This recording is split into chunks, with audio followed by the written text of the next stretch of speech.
Hey, what's going on, dudes? It's everybody. It's David here, and we are back with another video. Now, in this video, guys, we're going to be reviewing the Atlanta Falcons 2020 draft.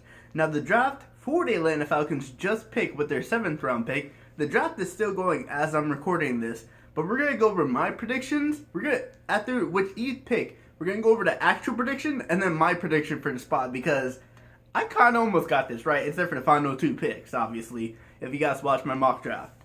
So it's number 16. We all know, because I did a video about it, they selected A.J. Terrell. In my prediction, I had them choosing C.J. Henderson, quarterback. So they did take a quarterback first. So I was right about that. They did take a quarterback. Now they're from 2 different colleges. One is in the ACC, one is the SEC. I learned that mistake. I said Clemson was in the SEC, and my mind completely blanked. But I knew the number 1 position that they needed in this draft was cornerback, so that's why I said that they need to go there first. A lot of people were saying that the Falcons need to go to edge rusher or possibly defensive lineman. No, cornerback was the first one there. I explained it before. We released Desmond Trufant. We needed another cornerback because all we had was Olivier and Kendall Sheffield, so I'm completely fine with that. Our second pick in the actual 2020 draft was Marlon Davidson, defensive tackle from Auburn. And I had them selecting Justin Madubuike, defensive tackle from Texas A&M. So again, I had the position right. I just had a different person. What is going on? I don't really know what's going on, but I'm still fine. They got a guy that can be on that defensive line. He's gonna go with Grady Jarrett, and I'm gonna be excited to see that because, Dan Quinn, you really built up this defense. Now, Dan Quinn, you better hope that this team doesn't turn out like last season when we went 1-7 at the beginning of the season. The third pick, pick number 78 in the 3rd round, I had them going with Jonathan Grenard, linebacker from Florida. I wanted at least one boy from Florida, but they didn't get it. Instead, they went Matt Hennessy, center or guard from Temple. Now, this is actually one thing I actually wanted to say because my next pick for them in my mock draft, I had them choosing a guard because I wanted them to fix this offensive line because Matt Ryan was sacked 48 times last season. So we need to fix this offensive line.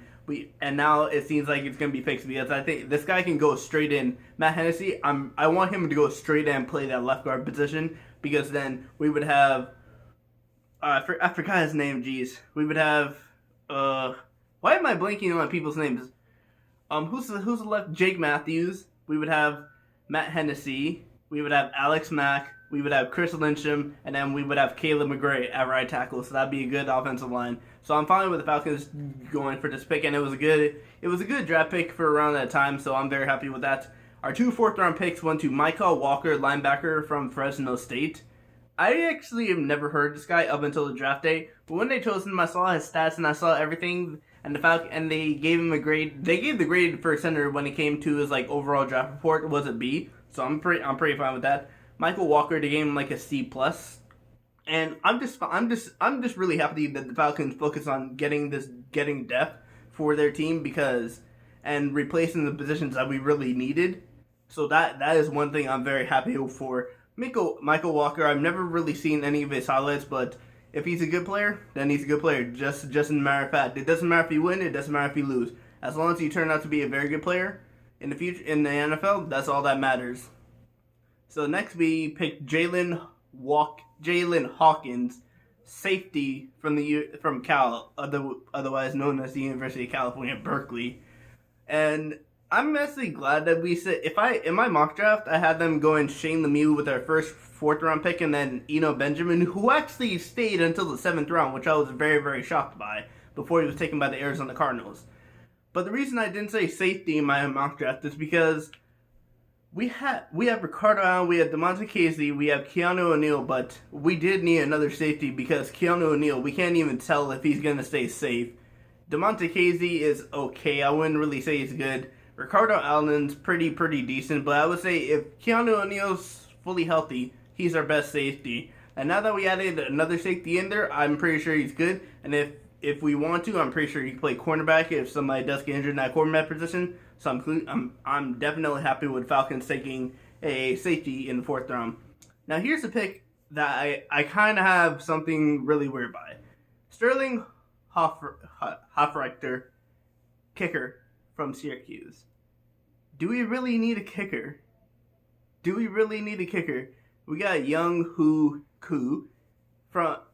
I just don't know. We have him on a 1-year deal, and then Ryan Allen, we have a punter, but do we really need a kicker? And why? Do we have to take that kicker? Nah, I remember, I think it was the 5th round the Patriots took a kicker. I was like, really?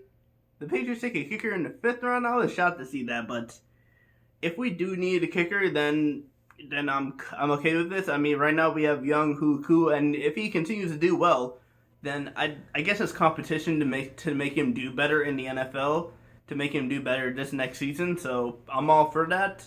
But in my honest opinion, Hunter Bryant was still there at tight end. So in my honest opinion, if we had gone for him and there was still a running back there, I would have took a running back or a tight end over this guy.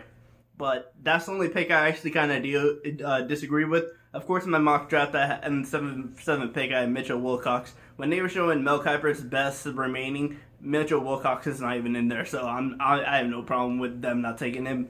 But overall, this draft was a pretty decent draft for the Falcons. They filled a lot of positions that they didn't need. They added some depth in like the defensive back position and the offensive lineman position. So I'm very happy with that. Otherwise, yeah. So if you guys want to know, during this week I will have a new predictions for the Falcons 2020 season, if it's going to happen, but I'm going to have a prediction anyway. But anyway, guys, I want to thank you guys for watching this video. Please do smash the like button. But anyway, guys, I will see you guys all later. Peace.